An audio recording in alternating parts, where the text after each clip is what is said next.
suaminya saja. Oke di lembu.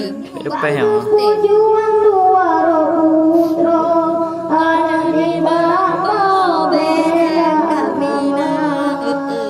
Ikan bulan dada dua sudah tua nang dua. Cuma ayah dan kepurela hanya serta beda agama.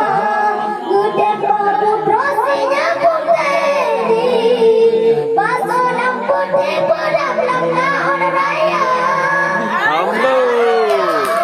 Mau jemput kerugunan dek baba buatlah dua raputra coba dijunjungi sampo ulungan dan roi tele raja sampo ulungan dan roi tele raja. Assalamualaikum warahmatullahi wabarakatuh.